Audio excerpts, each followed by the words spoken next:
नमस्कार दोस्तों, द टाइटेट में आपका स्वागत है। आज हम विश्लेषण बता रहे हैं लोकसभा इलेक्शन 2024 के गया लोकसभा के बारे में।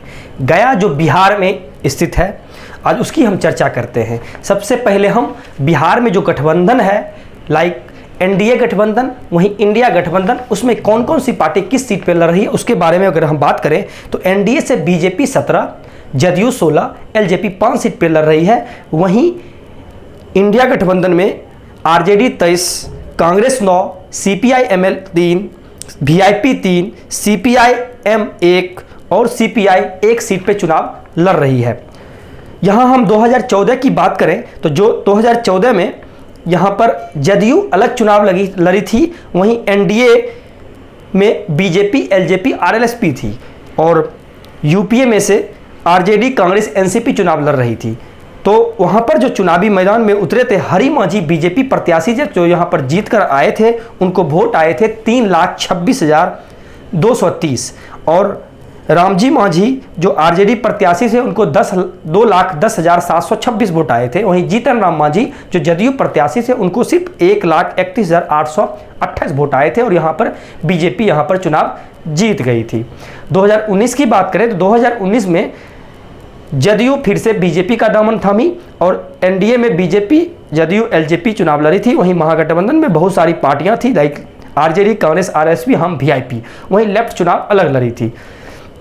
तो 2019 में भी देखा गया कि जदयू से विजय कुमार 4,67,007 वोट लाकर के चुनाव जीते थे। वहीं जीतन राम माझी जो कि यहाँ पर हम प्रत्याशी थे और महागठबंधन से थे, उनको सिर्फ 3,14,581 वोट आए और यह चुनाव लगभग 1.5 लाख वोटों से हार गए थे।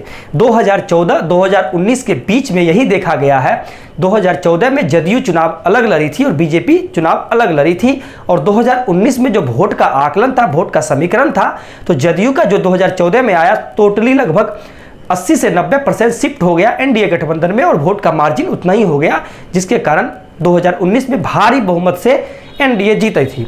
इस बार मामला अलग है क्योंकि विधानसभा में 2020 के विधानसभा में महागठबंधन सिर्फ टोटल वोट में 12,000 वोटों से ही पीछे रही थी, इसलिए मुकाबला इस बार दिलचस्प है।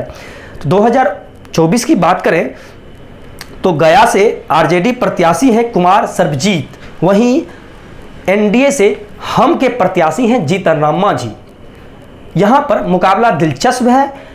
पहले यह लग रहा था कि जीतन राम माझी यह सीट भारी बहुमत से निकाल लेंगे, लेकिन वीआईपी के आ जाने से यहां पर मामला बिगड़ता दिखा। और क्योंकि अगर वीआईपी अपने समर्थकों का 80 से 90% भी अगर ट्रांसफर महागठबंधन में वोट के रूप में कर लेते हैं तो कहीं ना कहीं यहां पर कुमार सर्वजीत आरजेडी प्रत्याशी आगे होते हुए नजर आएगी। अगर 50% से नीचे रही तो कहीं ना कहीं जीतन राम माझी अच्छे खासे अंतर से यहां पर चुनाव जीत जाएंगे। लेकिन मामला अभी 50-50 का है। यह मुकाबला बहुत दिलचस्प है। कौन जीत रहा है, कौन हार रहा है, यहाँ पर कहना मुश्किल है, लेकिन डिपेंड करता है वीआईपी पार्टी को। तो कहीं न कहीं गया का पेच फंसता दिख रहा है। इस बार भी माझी जीत रहे हैं या हार रहे हैं, यह कहना मुश्किल है। आगे भी हम दूसरे लोकसभा के बारे में एग्जिट पोल लेकर के, ओपिनियन पोल लेकर के, उनका विश्लेषण आप लोग के बीच जल्द हाजिर होंगे। तब तक आपसे विदा लेते हैं। धन्यवाद।